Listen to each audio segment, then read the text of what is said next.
Malam itu hujan rintik-rintik, sudah 3 hari berturut-turut hujan turun di kampung ini. Pos ronda terlihat sepi, tidak ada orang yang mau apalagi repot-repot pergi berjaga di kampung. Dengan kondisi dingin disertai hujan seperti ini, hal itulah yang dipikirkan oleh Mbah Gimon. Saat itu usianya masih terbilang masih muda, berkisar antara 30-an. Kaget bercampur penasaran karena di pos ronda yang jaraknya hanya sekitar beberapa meter dari rumah Mbah Gimon, ada seseorang yang tengah duduk di sana. Sendirian dengan bercahayakan lampu Petromax yang menyala-nyala. Siapakah gerangan? Kata Mbah Gimon dalam hati. Namun rasa penasaran itu ditepis begitu saja, karena yang tersirat dalam pikiran Mbah Gimon hanyalah mungkin anak muda yang sedang mencari angin, atau mungkin orang yang berteduh dari rintiknya hujan sembari menikmati suasana. Anehnya kejadian ini terjadi berkali-kali. Setiap malam dikala hujan turun dan tidak ada warga satupun yang pergi keluar, selalu saja ditemui sosok itu tengah duduk sendirian. Karena rasa penasaran yang semakin lama semakin menggunung, maka malam itu ketika hujan turun kembali, ditemuilah sosok itu. Dan benar saja sosok itu seperti sudah menunggunya. Assalamualaikum warahmatullahi wabarakatuh, kata Mbah Gimon menyapa. Rupanya yang ada di hadapannya adalah seorang pemuda tanggung, lebih muda dari Mbah Gimon saat itu.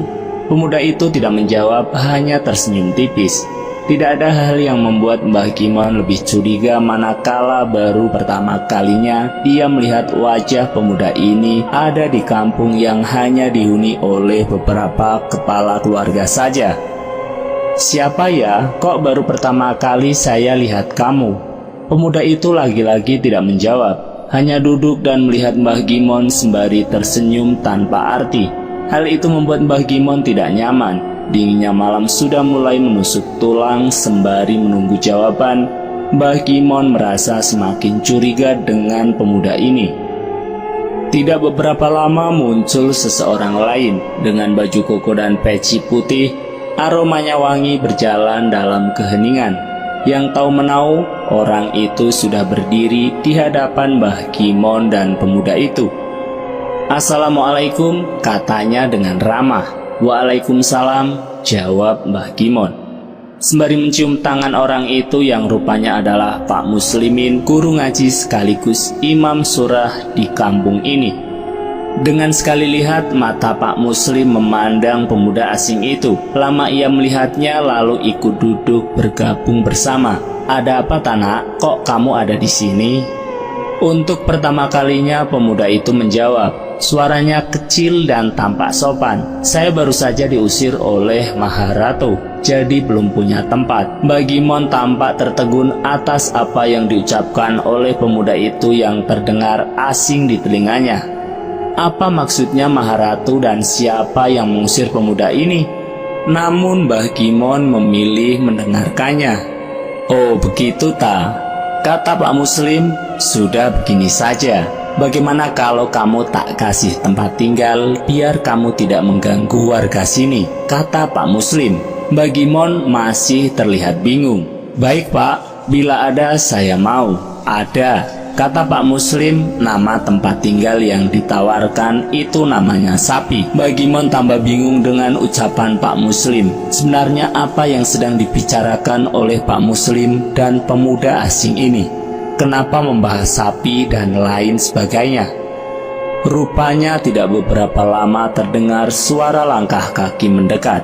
Mbah Gimon serta Pak Muslim juga pemuda itu memandang kemana suara itu terdengar.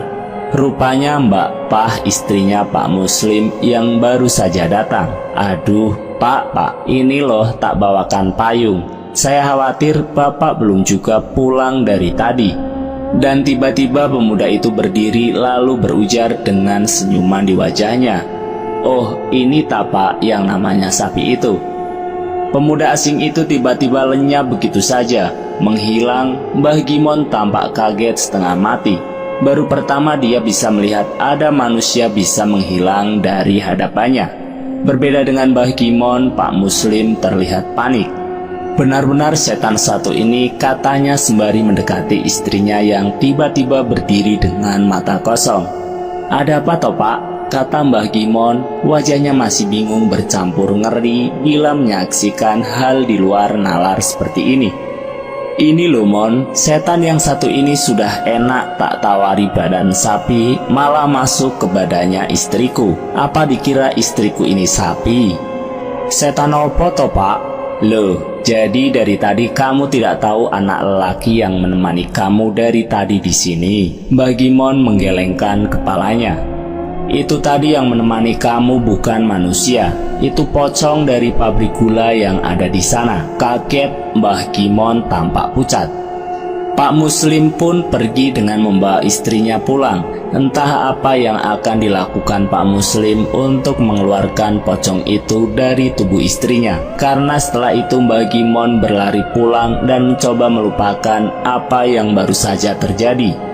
Ini adalah sekelumit cerita yang saya dengar dari Mbah Gimon dulu. Setiap kali beliau bercerita ini, saya nggak berhenti tertawa karena bagaimanapun ini masih menjadi cerita yang menggelikan. Namun bila saya berpikir kembali, bagaimana bila saya yang dihadapkan dengan pocong secara langsung? Apakah saya masih bisa tertawa? Entahlah. Untungnya sampai saat ini saya belum pernah melihat pocong yang berasal dari pabrik gula itu. Sajian saya kali ini masih akan sangat panjang, karena ini masih awal. Sebelumnya kita bercerita tentang mereka yang sudah tinggal di kampung ini. Yang kedua, hantu wargul. Zaman saya masih kecil, saya selalu diwanti-wanti agar tidak pernah lewat sebuah jalan yang disebut kebun bambu. Tempatnya sangat luas dan tentu saja dipenuhi oleh pohon bambu yang sangat lebat. Ketika petang, kebun bambu sangat gelap, mencekam nan mengerikan. Lokasi kebun bambu sendiri bisa dikatakan hanya berjarak beberapa meter dari pemakaman kampung. Disinilah biasanya seringkali terdengar bahwa ada makhluk lain yang senantiasa menjaga tempat ini. Warga kampung memanggil namanya dengan hantu wargul. Konon bila melewati kebun bambu seringkali terdengar suara krek-krek-krek layaknya suara bambu yang bergesekan ditiup angin. Maka disarankan untuk segera lari dari tempat itu, karena suara itu adalah pertanda bahwa tidak jauh dari sana ada hantu wargul yang sudah mengamati. Menurut mereka yang pernah melihat atau bersinggungan dengan makhluk ini, wujudnya menyerupai binatang. Tingginya sama dengan tinggi ayam kampung, kecil namun ia berdiri layaknya manusia. Memiliki kepala dan wajah menyerupai monyet dengan bulu hitam yang lebat, kakinya bersirip layaknya bebek dengan tangan dan kuku jarinya panjang dan hitam legam. Yang menjadi pertanyaannya, apakah makhluk ini berbahaya? Jawabannya, makhluk ini sangat berbahaya. Bahkan salah satu yang paling ditakuti oleh warga kampung. Dahulu saat makhluk ini seringkali menampakkan diri, makhluk ini dapat mencelakai bahkan berujung pada kematian. Saat saya dengar cerita ini dari tetangga saya yang kebetulan rumahnya tidak jauh dari kebun bambu. Beliau bercerita bahwa pernah ada yang meninggal karena makhluk ini. Mereka yang meninggal karena makhluk ini dapat dikenali dengan satu cara, yaitu meninggal dengan mata dan mulut terbuka lebar. Maka itu pasti ulah makhluk ini. Ceritanya, waktu dulu saya ngaji di sebuah pondok pesantren baru. Banyak anak-anak desa saya yang dipaksa untuk menimba ilmu di pondok itu. Meski hanya sebatas belajar mengaji, sejujurnya saya enggan mengaji di sana. Bukan karena apa-apa, namun karena tempatnya harus melewati area pemakaman dan tentu saja kebun bambu. Saya berangkat sesudah maghrib dan sialnya waktu itu cuma ada 3 anak yang pergi mengaji. Yang lain kebetulan tidak bisa ikut. Sebut saja saya, Udin, dan Jamal. Kami berangkat bersama-sama. Sebenarnya sebelum Isya seharusnya kami sudah pulang. Namun karena terkendala sesuatu, akhirnya kami baru bisa pulang pukul 9 malam. Setelah bersiap pulang, tidak lupa di tangan kami ada obor sebagai penerangan jalan. Karena zaman saya masih kecil, tidak ada yang namanya lampu jalan. Melewati area pemakaman bikin saya nggak nyaman. Berkali-kali saya bilang permisi meski di dalam hati. Nggak cuma saya, Jamal dan Udin pun sama. Kami semua tidak mau memandang area pemakaman yang selalu tercium aroma melati. Ketika sudah sedikit berjalan jauh dan meninggalkan areal pemakaman, maka tibalah kami di kebun bambu. Benar saja, baru saja menginjakkan kaki di kebun bambu, angin dingin seperti berhembus begitu saja, membuat api di obor kami perlahan bergoyang. Lalu tiba-tiba kami semua mendengarnya. Krek, krek, krek. Kami berpandangan satu sama lain. Tahu akan apa yang menimpa kami, tanpa pikir panjang, saya langsung melihat ke sana kemari, bersiap mengambil ancang-ancang untuk segera meninggalkan tempat ini. Udin yang pertama lari, diikuti Jamal, dan terakhir saya. Entah apa yang saya pikirkan, malam itu jauh lebih gelap dari malam biasanya. Saya lari tanpa memperdulikan sandal yang terlepas dari kaki saya. Sandal bisa dicari besok hari, tapi kalau nyawa, kemana harus mencari? Udin dan Jamal sudah menghilang dari pandangan saya. Memang sial betul nasib saya. Karena saya yang paling kecil saat itu, langkah kaki saya nggak selebar mereka berdua. Belum juga saya memikirkan itu, tiba-tiba kaki saya terperosok masuk saat tersandung sulur-sulur bambu yang gak saya lihat di depan saya. Sontak saya terjatuh dengan wajah menghantam tanah, keras sekali, sampai kening saya sakit sekali. Lalu suara itu kembali lagi. Kriak, kriak, kriak. Dan benar saja belum saya berdiri, di depan saya melihat makhluk kecil. Tingginya nggak lebih tinggi dari anjing milik tetangga saya. Mungkin seukuran ayam kampung. Matanya merah menyala di tengah kegelapan. Kepalanya benar-benar menyerupai monyet, lengkap dengan taringnya ketika makhluk itu bersuara. Kriek, kriek, kriek di depan saya. Tidak ada pergerakan di antara kami berdua, sementara saya terus melihat makhluk itu. Terpaku dengan sosok yang asing dan mengundang penasaran, yang saya dengar dari cerita tentang hantu ini adalah hantu ini biasanya menggelitik korbannya hingga tewas. Itulah sebabnya korbannya meninggal dengan mata dan mulut terbuka. Namun yang nggak saya tahu adalah proses bagaimana makhluk ini menggelitik korbannya. Dan ada lagi yang pernah saya dengar dari makhluk ini. Meski kakinya bersirip seperti bebek, namun ketika berlari makhluk ini cepatnya bukan main. Bahkan mustahil bisa selamat dari kejaran wargul. Hanya ada satu cara yang bisa menyelamatkan diri dari cengkraman wargul, yaitu dahan pisang wargul sangat takut dengan suara cambuk yang keras. Dan suara cambuk bisa dihasilkan dari dahan pisang yang diinjak sampai membentuk sulur yang meliuk. Sehingga ketika dilecutkan di tanah, maka suara menyerupai suara cambuk yang menggelegar. Sayangnya tidak ada kebun pisang di areal kebun bambu. Hanya dahan dan sulur bambu yang mustahil bisa menghasilkan suara menyerupai cambuk. Jadi saya pun hanya terpaku mematung melihat makhluk itu yang hanya berdiri seperti menunggu reaksi saya. Pasrah itu yang dulu saya pikirkan, sampai saya mendengar suara cambuk dilucutkan dari jauh. Rupanya itu Udin dan Jamal. Mereka kembali dan berlari menuju saya sembari menghentakkan cambuk dari dahan pohon pisang. Seketika itu juga saya bisa lihat makhluk itu berlari cepat sekali menghilang di sela-sela bambu yang bertebaran di kebun ini. Rupanya Udin dan Jamal tidak meninggalkan saya. Saat mendengar suara wargul, mereka sudah diperingatkan, karena wargul biasanya hanya mengejar satu orang yang paling lambat.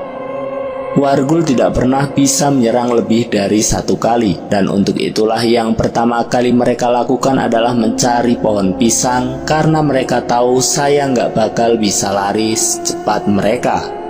Malam itu menjadi kenangan bagi kami bertiga, dan setiap kali saya bertemu dengan Jamal dan Udin, saya selalu mengingatkan mereka tentang masa kecil kami di mana kami bertemu dengan Wargul yang akan terus saya ceritakan untuk anak-anak saya kelak. Satu hal lagi yang bakal saya jelaskan, konon menurut kabar yang saya dengar, kemunculan Wargul biasanya menjadi pertanda. Bukan pertanda baik atau buruk, melainkan pertanda bahwa tidak jauh dari tempat suara Wargul muncul, sesungguhnya ada makhluk yang jauh lebih mengerikan tengah mengamati. Siapa itu? Dia adalah Wewe Gombel. Namun nanti saya akan ceritakan Wewe Gombel ini, karena yang saya ceritakan berikutnya adalah makhluk hitam yang besar, yang dulu suka sekali memakan gabah. Warga kampung saya memanggilnya dengan kemuning ireng, atau lebih dikenal dengan sebutan buto. Yang ketiga, kemuning ireng atau buto. Pertama kali saya dengar cerita ini dari desa sebelah, masih satu kecamatan dengan desa saya. Suatu malam terdengar sebuah suara seseorang tampak tengah mengunyah. Semakin lama suaranya semakin intens. Karena rasa penasaran, maka dicarilah suara itu yang rupanya berasal dari sawah. Namun anehnya tidak ada siapapun di sana, tapi suaranya masih terdengar dengan berbekal obor di tangan Pak Salim mencarinya. Ia tidak pernah berpikir macam-macam sebelumnya. Berjalan di atas rerumputan basah di samping sawah, Pak Salim masih mencari sumber suara itu. Sampai ia berhenti di atas tumpukan padi yang sudah dibabat dan menyisakan akar liarnya. Di sana Pak Salim melihatnya. Sesosok makhluk yang tinggi hampir setara dengan pohon mengkudu. Besarnya kurang lebih 3 lelaki dewasa gemuk. Kulitnya hitam legam dengan mata kecil di wajah. Sosok itu menyaruk-nyaruk kas gabah, memasukkannya ke dalam mulutnya yang besar, seolah-olah makhluk itu sudah lama tidak pernah makan.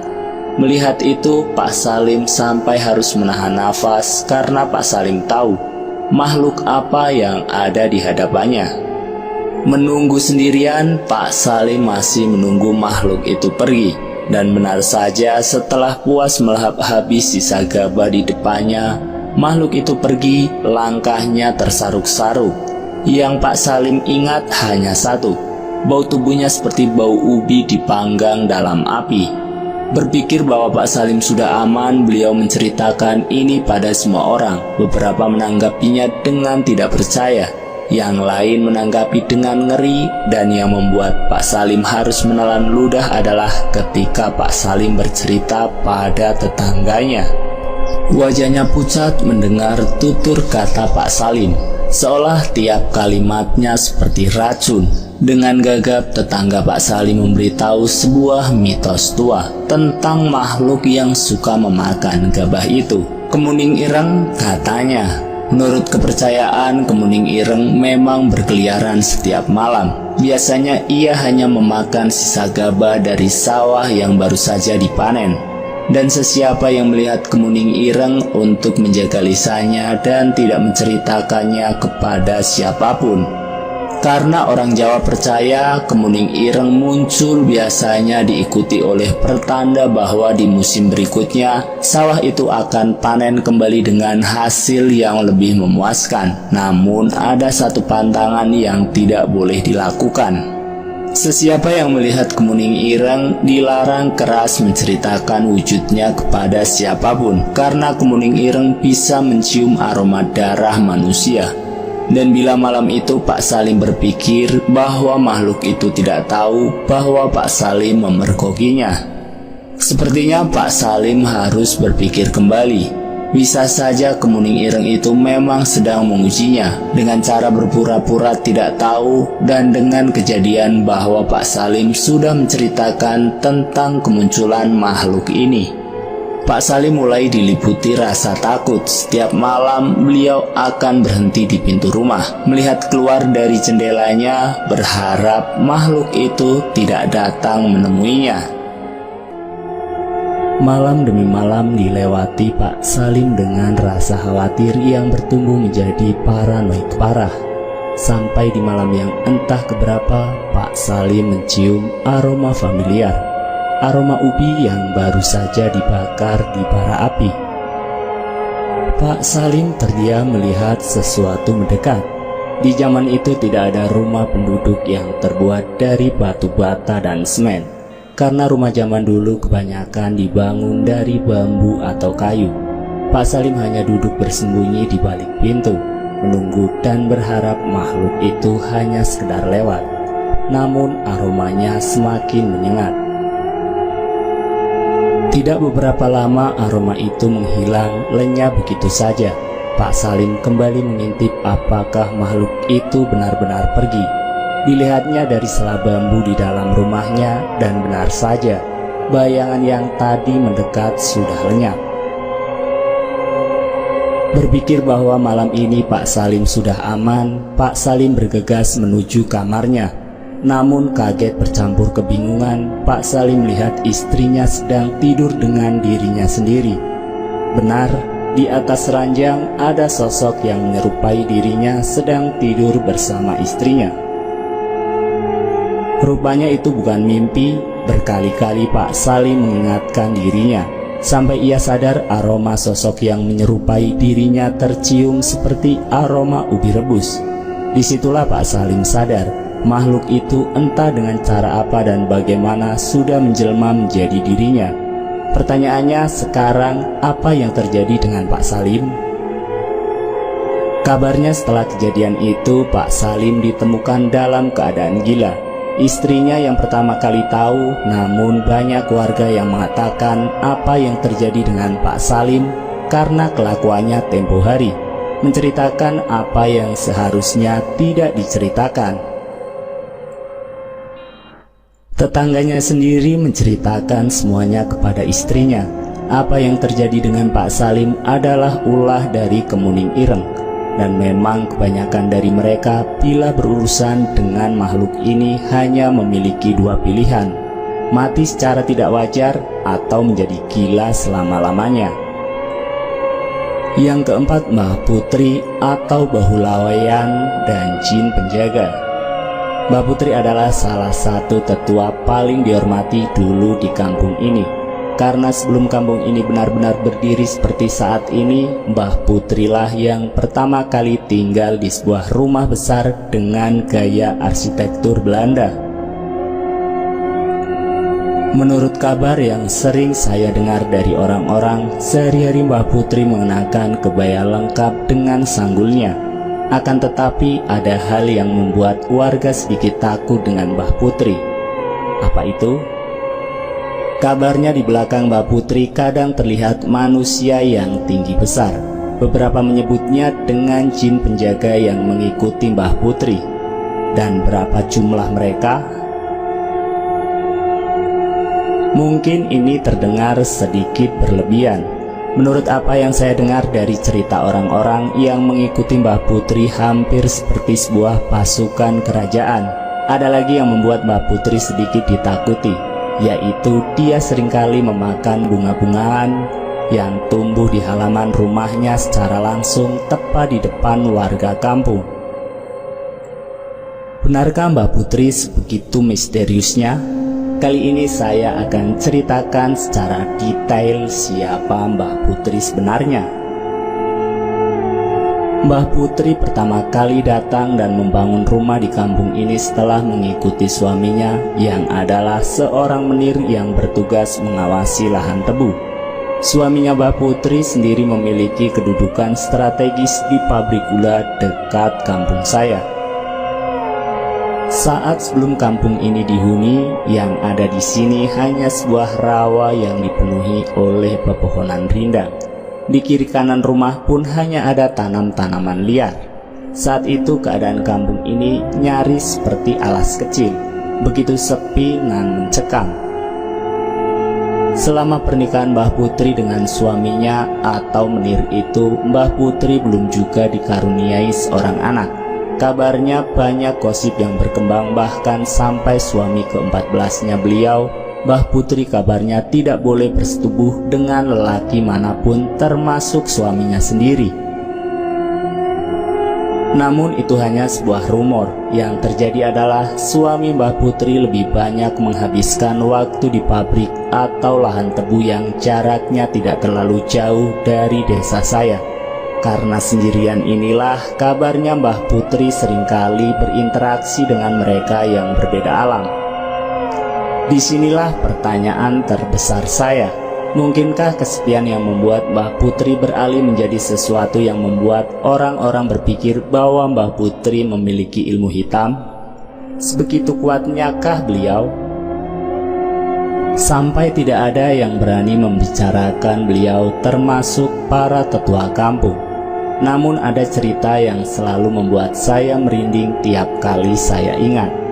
Seingat saya sampai saat ini saya nggak pernah tahu bagaimana wajah atau rupa Mbah Putri.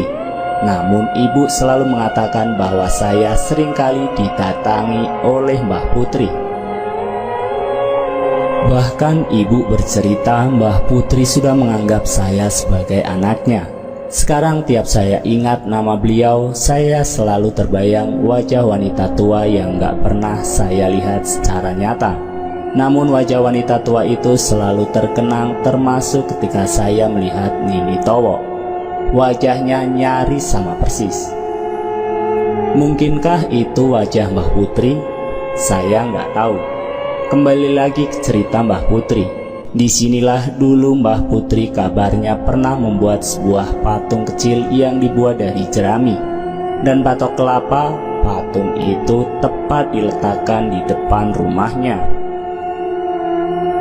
Setiap hari patung itu terus bertambah, lagi dan lagi, sampai halaman Mbah Putri penuh dengan patung itu. Ketika suaminya pulang, beliau kaget dengan apa yang terjadi di dalam rumah mereka. Disinilah awal kengerian itu muncul, karena patung yang lebih terlihat seperti boneka pasak itu. Kabarnya di setiap patung jerami itu ada jin yang mendiaminya. Setiap malam ketika hari mulai gelap, seringkali terdengar suara-suara dari luar rumah yang membuat suaminya tidak nyaman. Berbeda dengan suaminya, Mbah Putri senantiasa memasang wajah penuh senyuman yang diartikan seperti melihat anaknya sendiri. Lambat laun suaminya semakin lama kesehatannya semakin menurun. Beliau menjadi lebih sering sakit-sakitan. Mbah Putri tetap menjalankan kewajibannya sebagai istri, merawat dan menemaninya bahkan sampai ajal menjemput. Mbah Putri kemudian kembali menikah. Suami keduanya beliau juga bernasib sama. Lama-kelamaan entah apa yang terjadi di rumah itu. Tiba-tiba saja jatuh sakit, lalu kemudian berujung pada maut kembali.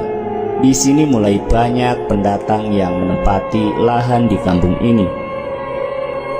Disinilah kakek saya membuka lahan pertama. Yang anehnya saat kakek saya datang, dia sempat bertemu di rumah Mbah Putri.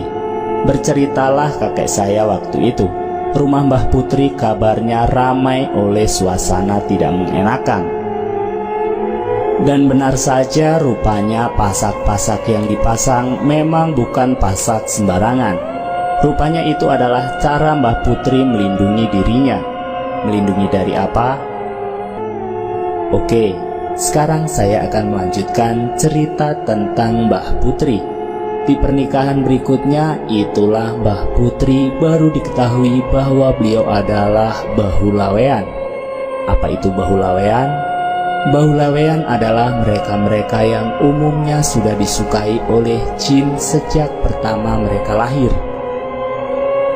Jin ini tidak pernah berniat merasuki atau mencelakai. Sebaliknya mereka menjaga si Bahulawean, namun dengan catatan, tidak boleh ada yang berani-berani mendekati seorang Bahulawean, apalagi menikahinya, karena jin ini akan terus dan terus membuat pasangan Bahulawean tersiksa lalu kemudian meninggal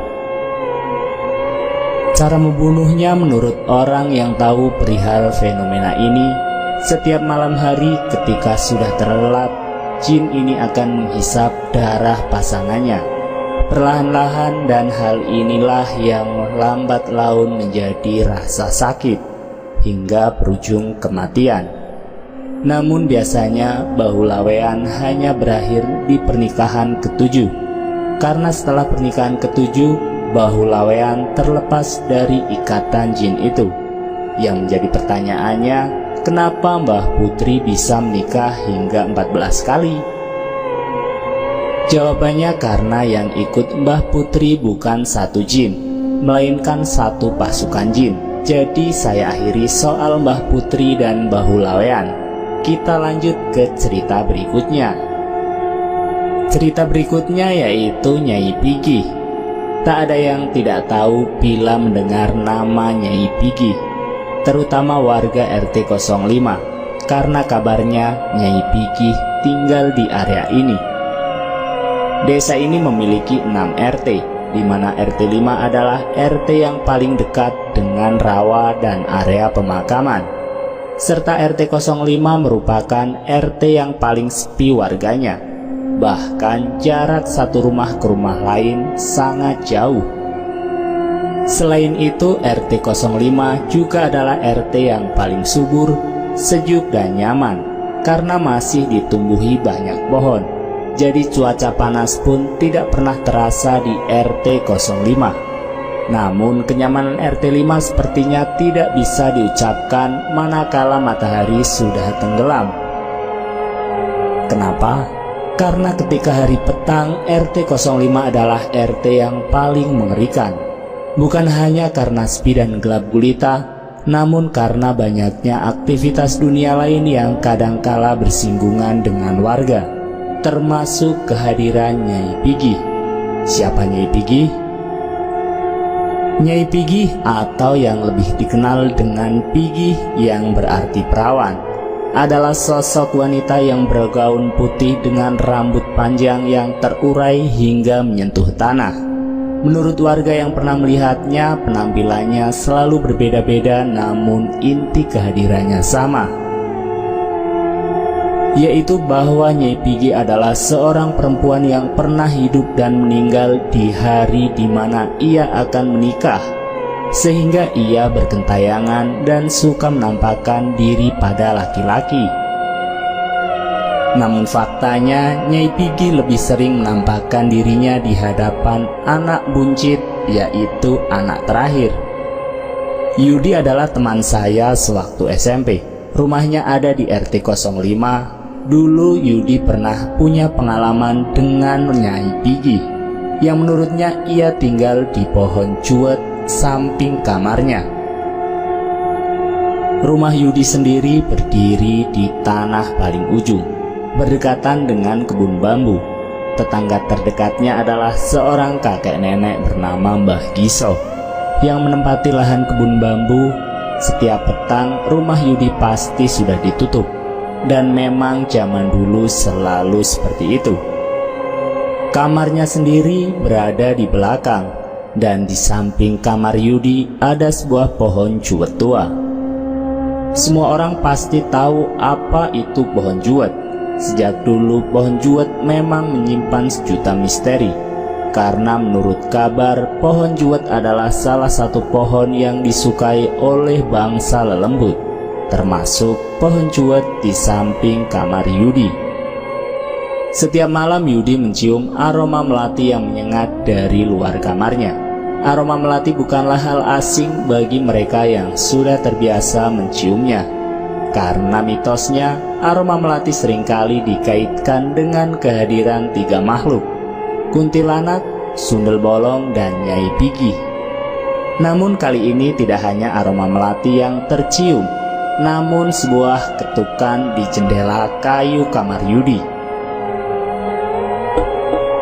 Yudi sendiri tidak berani memeriksanya, apalagi melihatnya, karena pernah Yudi tanpa sengaja menangkap sosok asing saat ia tidak sengaja mengintip dari celah jendela kayunya.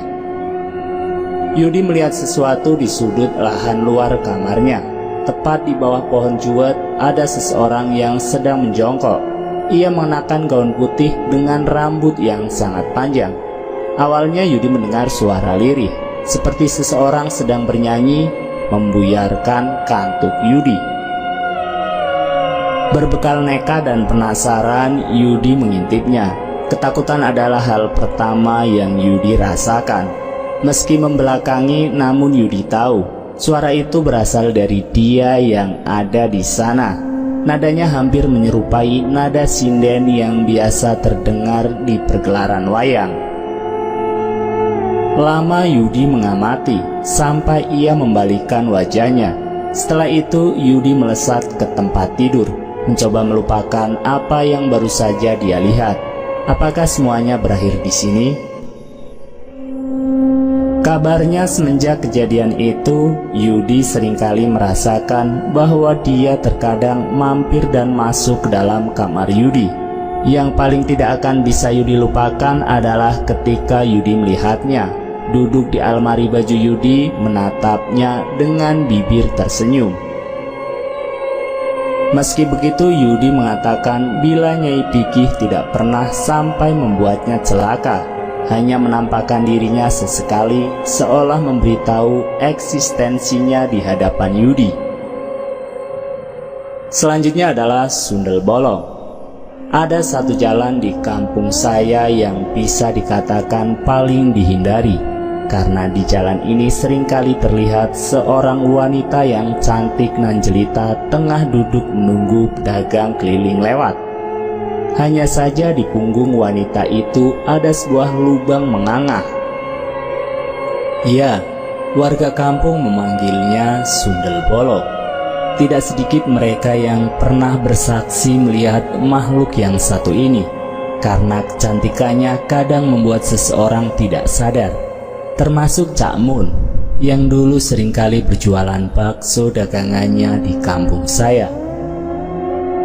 Setiap kali ia akan lewat jalan itu, seolah-olah firasatnya selalu diliputi perasaan tidak enak. Namun ia tidak dapat menolak karena jalan ini merupakan akses satu-satunya ke kampung saya. Singkatnya, ada sebuah buk kuning atau tempat duduk yang dibangun dari semen dan biasanya digunakan warga untuk nongkrong karena tempatnya sendiri berada di perempatan antara RT 03 dan RT 04. Disinilah biasanya terlihat seseorang wanita tengah duduk sendirian. Cak Mun yang tahu bahwa wanita yang tengah duduk sendirian itu bukanlah manusia berusaha bersikap wajar. Namun setiap kali melewati wanita itu, Cak Mun selalu mencium aroma amis daging ampela. Berbeda dengan Cak Mun, dulu ada penjual nasi goreng yang tidak tahu menau tentang cerita ini, sehingga ia melewati jalan ini sendirian dan melihat wanita muda itu yang tengah duduk memanggilnya. Sepanjang malam si penjual dibuat heran karena wanita itu sudah memesan lebih dari 7 porsi sendirian. Meski begitu, ia belum menaruh curiga sedikit pun. Setelah selesai, si wanita membayar penjual nasi goreng dengan uang yang sangat banyak, sehingga ia berpikir bahwa malam ini sungguh mujur. Sampai si wanita mengatakan, "Mas, bisa minta tolong?" Mendengar itu, si penjual nasi goreng bertanya, "Tolong apa?" Si wanita hanya mengatakan bahwa punggungnya gatal dan tangannya tidak sampai. Meski awalnya ragu karena dianggap tidak sopan, akhirnya si penjual nasi goreng menyanggupinya. Berbekal tidak ketahuannya, si penjual nasi goreng mulai menggaruk punggungnya. Aneh, karena kulit si wanita ketika digaruk tiba-tiba mengkerut, seolah ikut tercabut. Selain itu, ada aroma ampela yang sangat amis dan membuat si penjual tidak nyaman. Dari hal-hal seperti itu, si penjual nasi goreng mulai merasa curiga. Sampai di kuku jarinya, ia mendapati belatung di sana. Kaget si penjual nasi goreng melihat wanita di hadapannya. Rupanya penampilan wanita itu sudah berubah. rambutnya panjang terurai dengan berantakan, sementara baju yang dikenakan menjadi kain kafan panjang. Dan tepat di punggungnya, si penjual melihat daging terkoyak membentuk lubang besar. Di sana ia melihat ada puluhan belatung. Diakhiri suara tertawa cekikikan, si penjual tumbang, jatuh pingsan dan baru ditemukan warga keesokan paginya. Akhirnya si penjual diberitahu bahwa yang menemuinya semalam adalah jelmaan sundel bolong yang memang suka usil di kawasan dekat sini. Takut dan ngeri semenjak saat itu, warga sepakat memberikan pencahayaan di jalan ini. Hingga saat ini jalan itu masih terkenal dengan cerita ini, meski penampakan sundel bolong di jalanan ini sudah tidak pernah terdengar lagi. Yang berikutnya yang akan menjadi penutup cerita ini sekaligus salah satu cerita yang gak akan pernah saya lupakan, yaitu keranda mayat yang berjalan sendiri mengelilingi kampung. Sebegitu terkenalnya cerita ini sampai pernah masuk koran lokal. Dan bila kalian pernah mendengar cerita keranda mayat yang berjalan sendiri, mungkin dari kampung saya lah cerita itu pertama kali muncul.